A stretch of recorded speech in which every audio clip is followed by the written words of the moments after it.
The US military has fought many wars, in the trenches of World War II, in the wastelands of Iraq and Afghanistan, and in the skies over West Asia. Now the US military leadership is fighting a new war against journalists. The Pentagon has updated its media rules. The Pentagon is their defense ministry, or war ministry as they now call it. They've introduced new rules, and these rules were announced by US Secretary of War Pete Hegseth. The rules require journalists to sign a pledge. They must promise to never publish unauthorized information. Even unclassified unauthorized information, they should not publish it. Only then will the journalist get credentials. Only then will they get access. Basically, the Pentagon will tell you what to publish. So no leaks, no source-based information, no investigation. The media can only report what the Pentagon tells them to report, what it authorizes. And you can't ignore the irony here, because Pete Hegseth himself was in the news media.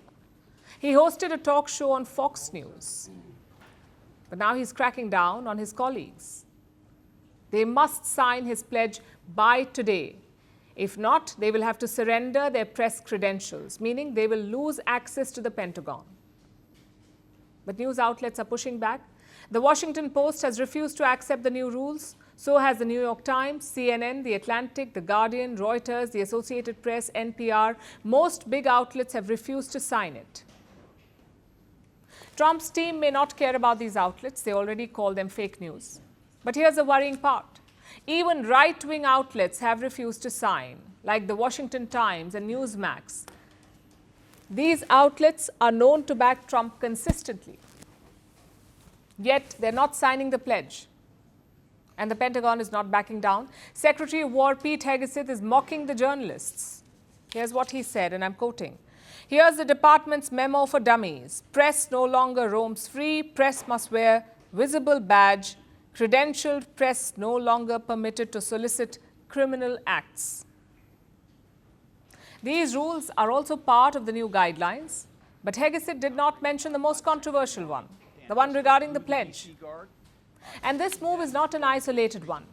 It is part of Donald Trump's bid to reshape the Pentagon, starting with nomenclature. Like I said, the Pentagon is not the Department of Defense anymore. It is the Department of War. Similarly, Pete Hegseth is not the Secretary of Defense. He is the Secretary of War. Trump says he wants to inculcate a warrior culture in the US military. No more woke ideas or diversity. He wants to focus on lethality. And these media rules should be seen in that context, as a bid to control the military's narrative. Remember, the White House had a really bad experience in the month of March. Security officials accidentally added a journalist to their Signal chat. Signal, as you would know, is a messenger app. Think of it as a secure, super encrypted WhatsApp. In March, officials added a journalist to one such Signal chat, and they ended up sharing war plans with him on that chat. Plans on launching military strikes at the Houthis of Yemen. And when the news came out, it was quite embarrassing, of course, and Pete Hegseth himself came under a lot of fire. Maybe this is why he's ensuring that there is never a repeat. Having said that, there is a strategic argument too. The Pentagon is famous for its leaks. If you follow US outlets, you will know this. Some reports often reveal highly sensitive information that could be weaponized. So Trump supporters say the new rules are necessary. They say it will plug the Pentagon's leaks. I'm afraid that won't cut it. If you fear leaks, look within your organization. Do not blame journalists if your officials can't hold information. Plus, the stakeholders are unhappy, all of them. The Pentagon press corps has condemned the rules. Former Pentagon officials have criticized them. Anonymous serving officials have questioned them. So who exactly are these rules serving? Also, where are the guardians of a free press? Trump has launched repeated attacks on the media. He has sued multiple outlets. He has weaponized regulators. He has called for taking off late-night hosts off air. Yet rights bodies are silent. I guess press freedom only matters outside the first world. Or maybe such problems are unimaginable in the US. Either way, this should be a huge red flag because the United States military is the most powerful in the world. It is deployed across dozens of countries. It also has a history of committing abuses and crimes.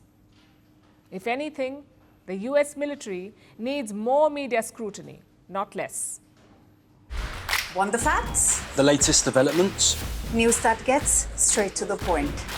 Well, we've got all three just for you. This is Firstpost Live, a brand new show, your window into what really matters. Don't miss it.